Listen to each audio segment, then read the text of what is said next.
Chef, au nom du général Vigilant et de l'ensemble de la 29e promotion de l'école de guerre, je vous remercie pour votre intervention si passionnante et si profonde. Alors que retenir de cette soirée?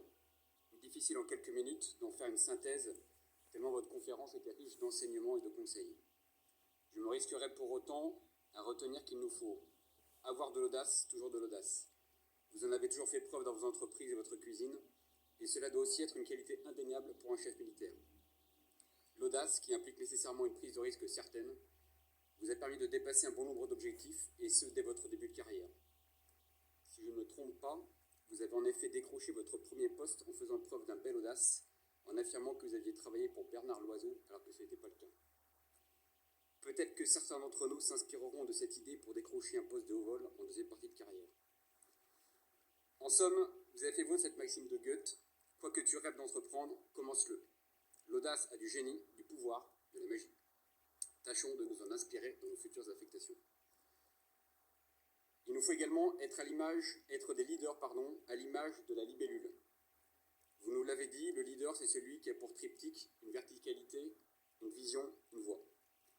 C'est celui qui connecte ses hommes et ses femmes à la mission, sans pression, dans une attitude toujours positive et valorisante. Retenons notamment ici que commander par l'exemple, c'est la meilleure preuve de l'autorité. Enfin, il nous faut penser autrement. Ça tombe bien, c'est la devise de notre école. Vous n'avez pas eu peur de vous engager sur des pistes inexplorées, bravant la critique, en allant jusqu'à faire l'alliance de la cuisine et de la science à travers votre centre d'innovation culinaire, réussite assez unique en son genre. Je retiens notamment votre phrase « Innover, ce n'est pas forcément créer quelque chose de nouveau, c'est faire évoluer ». Mais penser autrement signifie aussi de bannir l'échec, ou du moins d'être prêt à l'accepter, en tirer les enseignements pour tenter de nouvelles approches et parvenir in fine au résultat escompté. Vous avez personnellement connu des échecs dans votre vie, et comme vous le dites vous-même, si l'échec ne vous a pas tué, il n'y a pas de raison de ne pas repartir. Alors à l'avenir, tâchons de ne pas condamner nos échecs, ni ceux de nos futurs subordonnés, voyons-les plutôt comme de formidables opportunités. Ainsi s'achève notre soirée.